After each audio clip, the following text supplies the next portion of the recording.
Hello students, कक्षा 11 के भूगोल विषय की ऑनलाइन क्लासेज में आपका स्वागत है। पिछली वीडियो में हम ज्वालामुखी के प्रकार एवं परिभाषाओं के बारे में अध्ययन कर रहे थे। आज उसी क्रम में ज्वालामुखी के कारणों के बारे में हम चर्चा करेंगे कि आखिर ज्वालामुखी किस कारण से उत्पन्न होता है। हम ये तो देख चुके हैं कि ज्वालामुखी एक विस्फोटक प्रक्रिया है, एक आकस्मिक एवं आंतरिक प्रक्रिया है जिसके माध्यम से मैग्मा बाहर आता है जो लावा का रूप ले लेता है। लेकिन आखिर ये ज्वालामुखी विस्फोट की प्रक्रिया क्यों होती है, इस बारे में आज हम चर्चा करेंगे। तो ज्वालामुखी के कारणों के बारे में जानने से पहले हम ज्वालामुखी का एक सामान्य चित्रण कर लेते हैं कि आखिर ज्वालामुखी विस्फोट जब होता है तो वो किस तरह से दिखाई देता है और कैसा भयावह दृश्य हो सकता है, और यदि कोई इसकी चपेट में आ जाए तो उसका हाल किस तरह होगा, आप स्वयं इस बात का अनुमान लगा पाएंगे। तो देखें ज्वालामुखी की जरा प्रक्रिया को। आप ये देख सकते हैं कि किस तरह से धरातल को फाड़कर विस्फोटक प्रक्रिया हो रही है और अंदर से मैग्मा जो बिल्कुल तप्त अवस्था में दिखाई दे रहा है, ये बाहर आ रहा है। यह जो दिखाई दे रहा है काला काला दृश्य, ये पर्वत है जिसको ज्वालामुखी पर्वत भी कहा जाता है। और ये जो आंतरिक क्षेत्र में दिखाई दे रहा है, इसे क्रेटर, यदि छोटा है तो क्रेटर और बड़ा है तो कालडेरा कहा जाता है। कालडेरा, इसका अर्थ होता है कढ़ाई। ये एक कढ़ाई की भांति दिखाई देता है कि जिस तरह से कढ़ाई चारों तरफ से ऊपर होती है और नीचे बीच में से धसी हुई होती है, उसी तरह से ये दृश्य दिखाई दे रहा है। तो इसे कालडेरा कहते हैं। अगर ये सक्रिय अवस्था में है, इस तरह से नली नुमा संरचना में है, तो फिर ये क्रेटर के रूप में जाना जाता है। आइए चर्चा करते हैं ज्वालामुखी के कारणों के बारे में। जैसे मैंने अभी कालडेरा और क्रेटर के बारे में बताया, वो भी लिखा हुआ मिलेगा। जरा देखें क्या लिखा हुआ है कि ज्वालामुखी पृथ्वी पर घटित होने वाली एक आकस्मिक घटना है। इससे भूपटल पर अचानक विस्फोट होता है। जैसे मैंने बताया था कि ज्वालामुखी पृथ्वी पर घटित होने वाली एक आकस्मिक घटना अचानक ही घटित होती है। भूपटल पर इस पर अचानक विस्फोट होता है, जिसके माध्यम से लावा, गैस, धुआं, राख, कंकड़ पत्थर आदि बाहर निकलते हैं।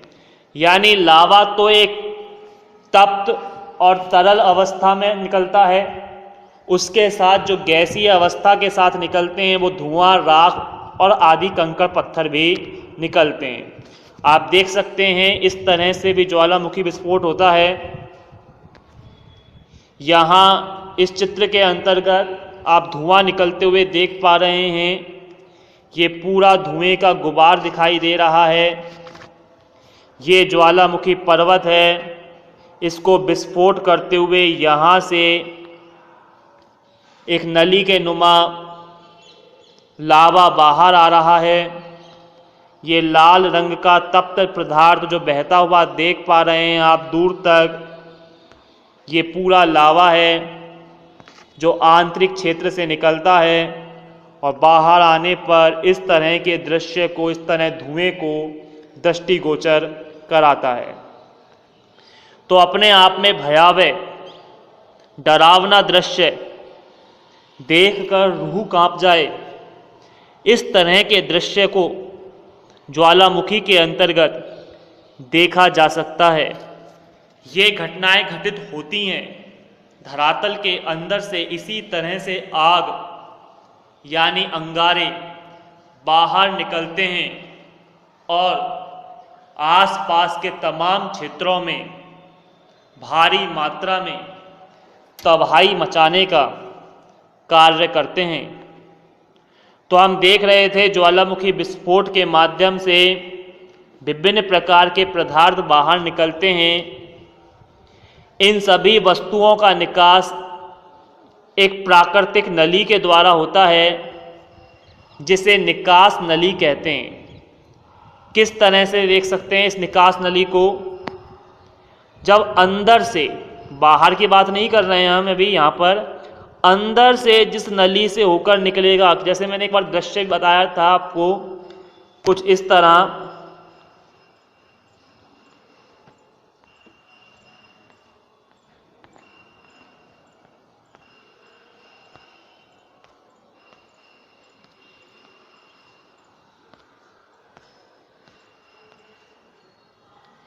ये लाल रंग का लावा देख सकते हैं आप, और ये लाल रंग का लावा जमा हुआ है अंदर जगह जगह पर। अब ये जो नली दिखाई देगी आपको, ये वाली जो नली है, इस नली को कहते हैं निकास नली। एक तरह से गर्दन कह सकते हैं, इस गर्दन से होकर बाहर निकलता है। और उसके बाद जब लावा धरातल पर एक छिद्र बनाता है, ये इधर, तो इस छिद्र को कहा जाता है क्रेटर। आप देख सकते हैं लिखा हुआ। और जब ये छिद्र बड़ा हो जाता है तो मैंने अभी बताया था आपको, यह कहलाता है कालटेरा। तो लावा धरातल पर आने के लिए एक छिद्र बनाता है जिसे विवर या क्रेटर कहते हैं। लावा अपने छिद्र के आसपास जम जाता है और एक शंक्वाकार पर्वत बनाता है जिसे ज्वालामुखी पर्वत कहा जाता है।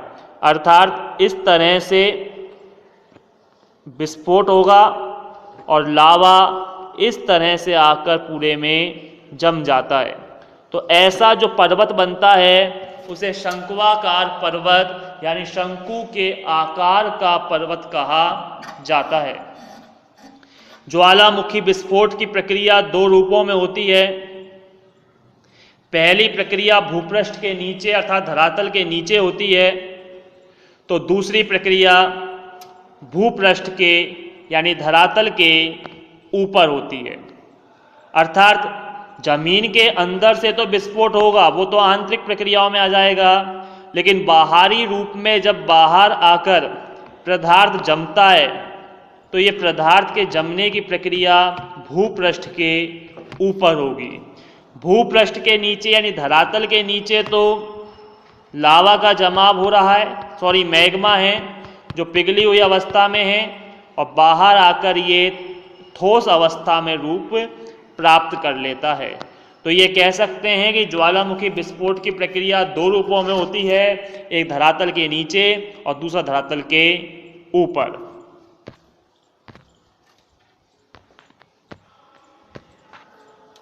ये ज्वालामुखी विस्फोट जो पहले भी देख चुके हैं, एक दृश्य यह भी है ज्वालामुखी विस्फोट का। आइए कारणों की चर्चा करते हैं कि ज्वालामुखी विस्फोट के कौन कौन से कारण हैं। ध्यान दें, ज्वालामुखियों का जन्म पृथ्वी के आंतरिक भागों में होता है जिसे हम प्रत्यक्ष रूप से नहीं देख पाते, लेकिन फिर भी कुछ तथ्यों के आधार पर हम ज्वालामुखी विस्फोट के कारणों के बारे में जानकारी हासिल करते हैं कि आखिर ज्वालामुखी विस्फोट किस कारण से होता है। पहला आता है भूगर्भ में अत्यधिक ताप का होना। मैंने पिछली वीडियो में भी आपको ये बताया था कि धरातल के नीचे जैसे जैसे आप गहराई पर जाओगे तापमान वैसे वैसे बढ़ता जाएगा और प्रति 32 मीटर की गहराई पर 1 डिग्री तापमान बढ़ जाता है। यहाँ पर काफ़ी ऐसे तत्व हैं जिन्हें रेडियोधर्मी पदार्थ कहते हैं, यूरेनियम, थोरियम जैसे परमाणु विस्फोटक पदार्थ हैं धरातल के नीचे जो लगातार विस्फोट होते रहते हैं। साथ ही साथ धरातल का दबाव, कई रासायनिक क्रियाएं जिनके कारण धरातल के गहराई पर तापमान बढ़ने लगता है और अत्यधिक तापमान पर, अत्यधिक गहराई पर पदार्थ पिघलने लग जाता है। ऐसे में पिघला हुआ पदार्थ यानी तरल पदार्थ जब गैसीय अवस्था में आता है तो गैस हल्की होने के कारण ऊपर की तरफ उठती है और धरातल के कमजोर भागों को तोड़कर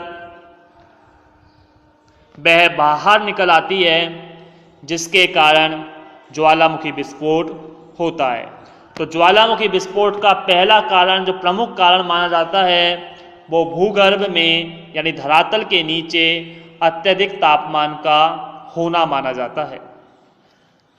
वहीं दूसरा तथ्य आता है कमजोर भूभाग का होना।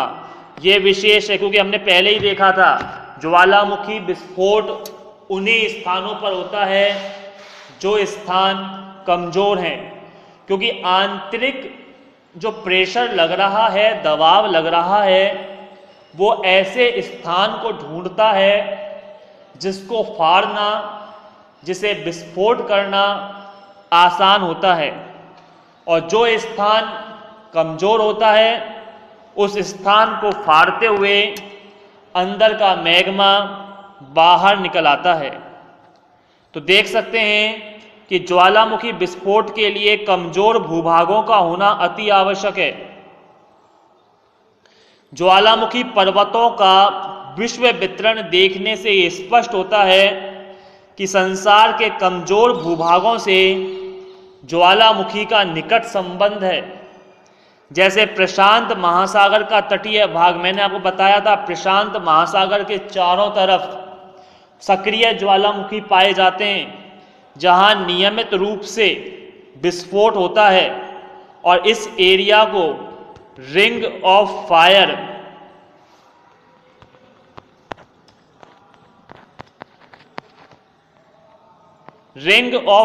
कहा जाता है, यानी आग का गोला कहा जाता है, क्योंकि यहां हमेशा सक्रिय ज्वालामुखी पाए जाते हैं।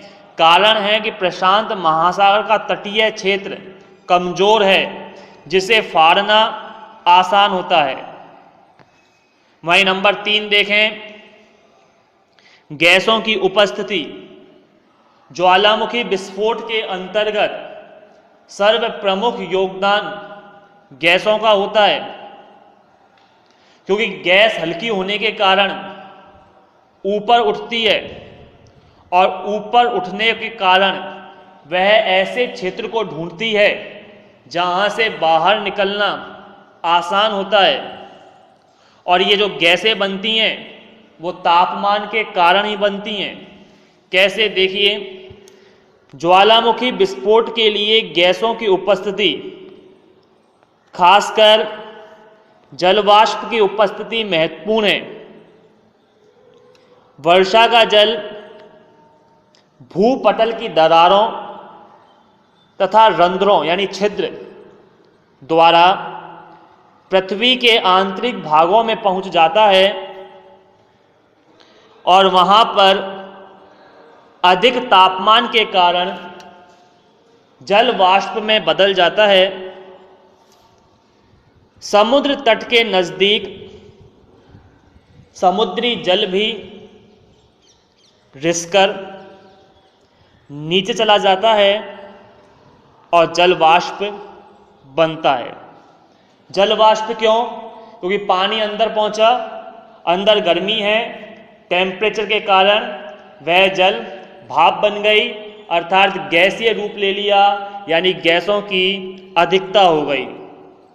जब जल से जलवाष्प बनता है तो उसका आयतन एवं दबाव काफ़ी बढ़ जाता है, अर्थात गैसें फैल जाती हैं और वह भूतल पर कोई कमजोर स्थान पाकर विस्फोट के साथ बाहर निकल आती हैं, जिसे ज्वालामुखी कहा जाता है।